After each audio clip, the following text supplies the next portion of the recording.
predstavimo tisto, kar je že Siniša načel. Včeraj ste rekli, da bo potrebno pogledati tudi zdravstveni karton. Kakšen je ta zdravstveni karton? So fantje vsi pripravljeni za to pomembno tekmo? Ne, ni nobenih problemov, kar se tega tiče. Vsi so pripravljeni na jutrišnjo tekmo. Tudi z Robarjem ni nobenih težav, smo izvedeli iz reprezentance. To pomeni, da boste jutri lahko računali prav na vse. Rekli ste že takoj, fantje, ki sem jih pripeljal, to so fantje, ki jim najbolj zaupam. Kako boste postavili stvari? Podobno kot z Danci ali bolj naturalno? Ja, zdaj čisto dokončno se nismo naredili analize, to sledi še danes popoldne. Na podlagi tega se bomo tudi čisto dokončno odločili.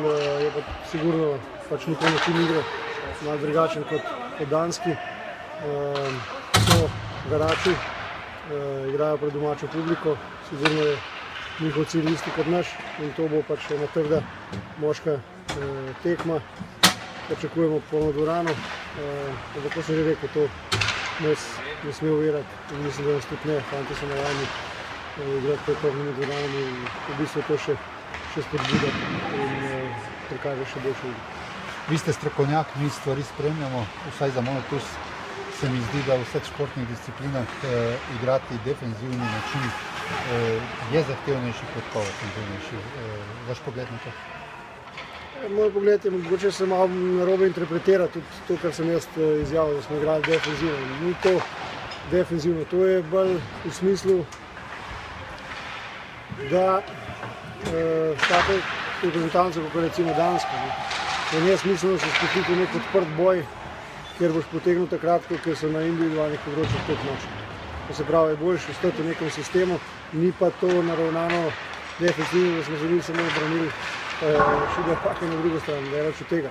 To je samo organizacija pa postavitev malo drugačna, več drugega. To so v bistvu na tem nivoju so nijanse, pa tudi sama igra poteka tako hitro zdaj, da je važen, koliko je ekipa spočita, koliko dobro bere igro in tam se pridobivajo pač te sekunde in metri.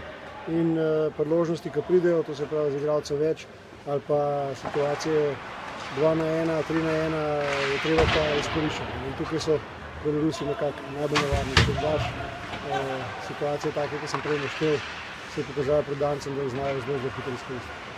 Šola beloruska drugačna kot danska, kako se jih prilagoditi, ali pa naj se oni prilagajajo naši šoli?